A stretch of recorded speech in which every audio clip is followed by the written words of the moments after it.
My presentation really is going to try and focus on three things. There's a story to start, some feedback on data associated with some research around global 20 companies, entrepreneurialism, innovation, and a challenge at the end.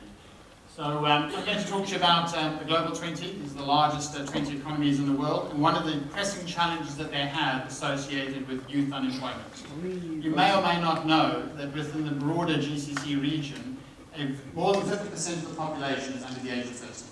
In actual fact, the population in Saudi Arabia, which is one of the members of the G20, more than 67% of that population is under the age of 30.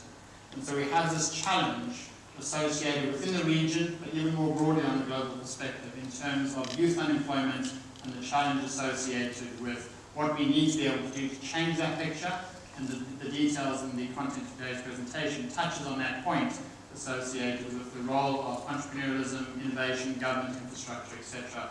as a key enabler. So, a story to start. I'm conscious that it's late in the afternoon, the schedule's running a little later than it should, but it's an interesting story to relate. That at the turn of the century, a small village on the coast of Japan was very successful in selling fish to the local community.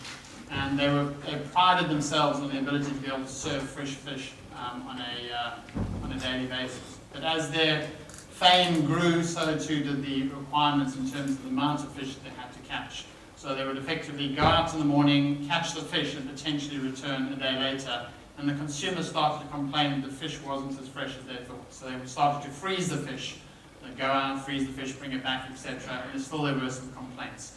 So what they did then was they built some ballast tanks, some large fish tanks, if you like, in the actual fishing boats. They'd catch the fish, deposit the fish into these tanks, allow them to swim around, and bring them back to shore.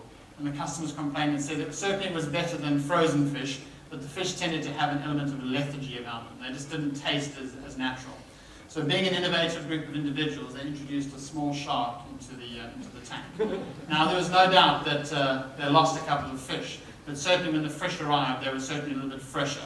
And the reason for starting with that story is that I'm going to try and ensure that we have a fresh conversation, and I'll be the shark and you can be the fish, and let me see if I can keep you entertained.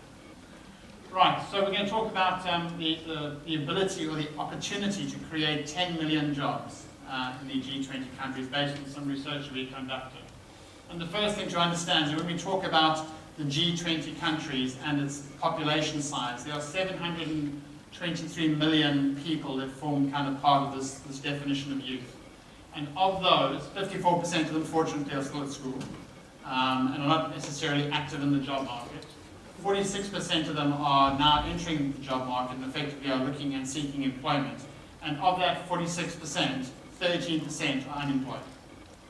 Now, to put that into proportion, that 13% represents 44 million young people. Now, 44 million young people effectively is twice the population of Australia. Okay? So it is a sizable number of people that effectively are actively looking for employment, but are not able to find it. What is even more concerning is if we look across the globe, is that the youth unemployment has grown by 300 basis points over the last year.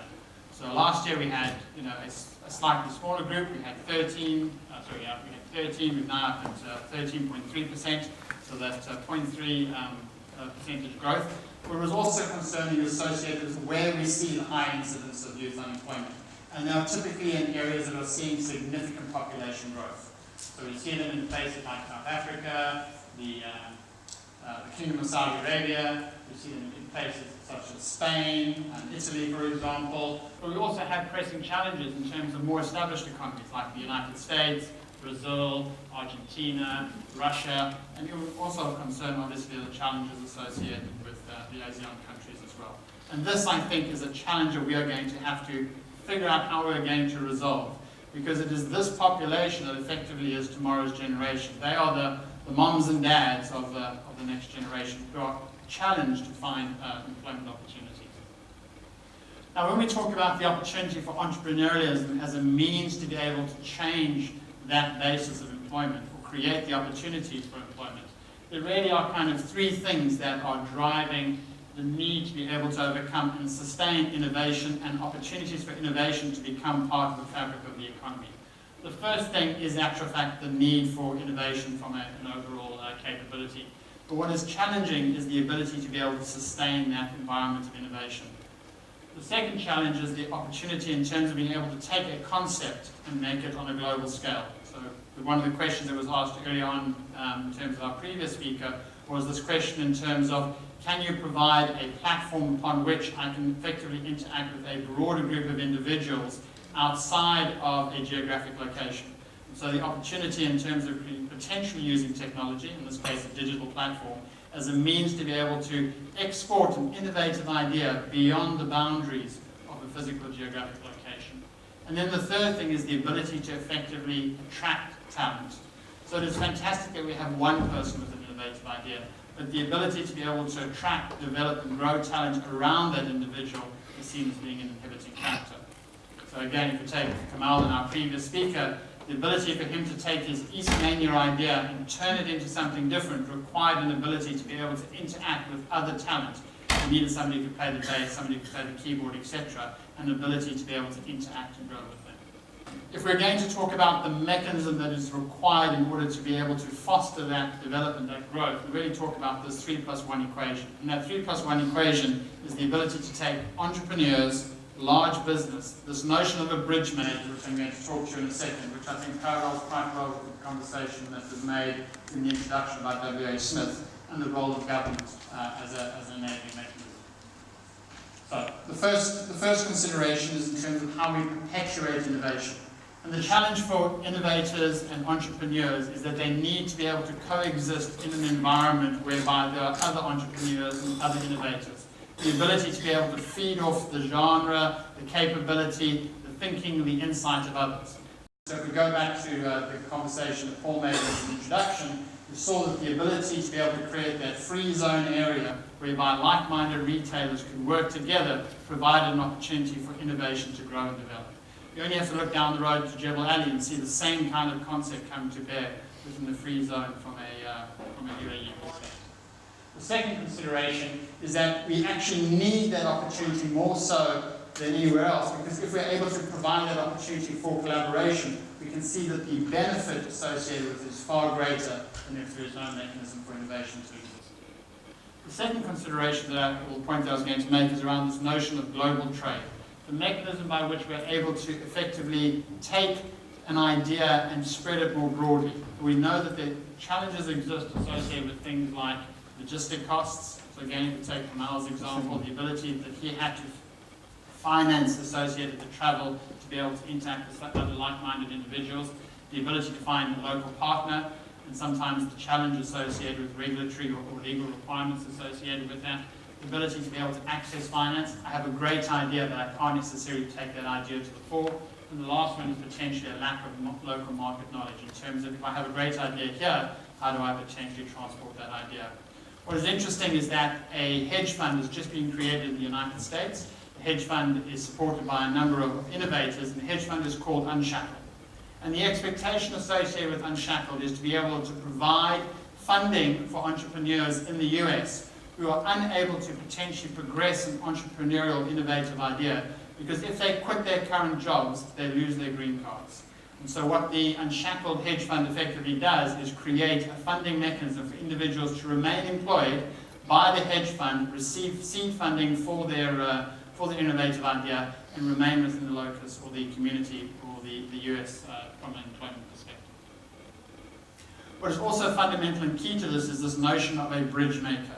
The ability for large organizations to be able to willingly and partner with small organizations. So again, if we go to the introduction, or the point that Paul made in his introduction around, I needed the infrastructure of the train station in order for me to be able to provide the mechanism by which I could locate the kiosk in order for me to be able to effectively trade and in future generations become the world's largest stationeer.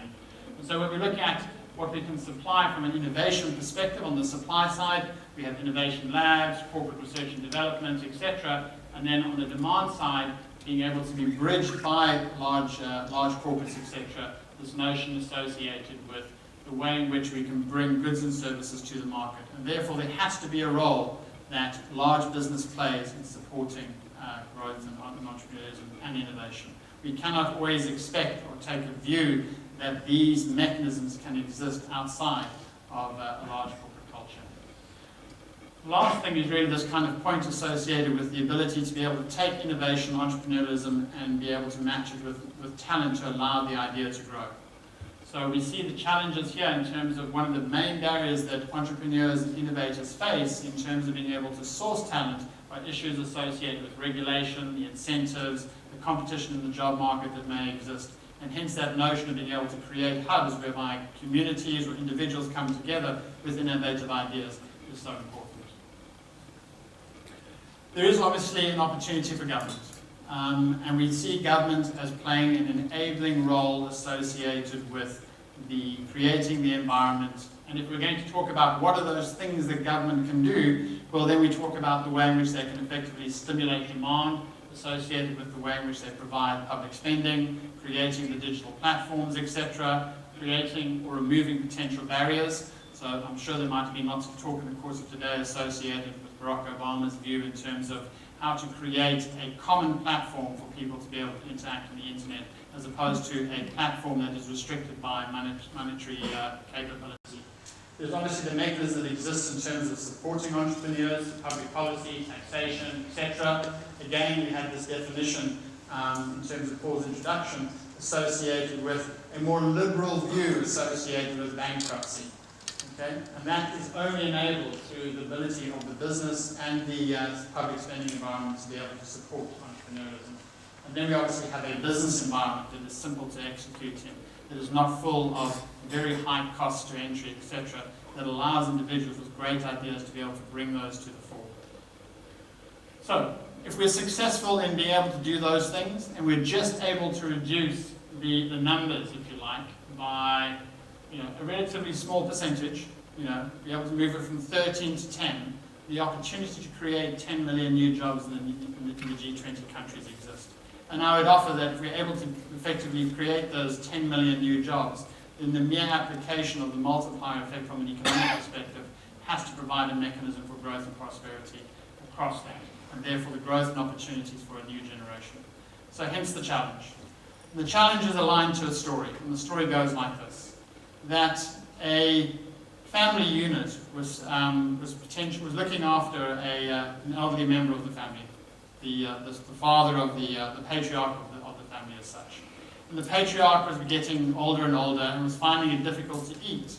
He was, he struggled to effectively reach out and grab the glass. He typically spilled his peas, etc., from his fork. And the husband and wife unit became increasingly frustrated in terms of what that was doing to the family mealtime.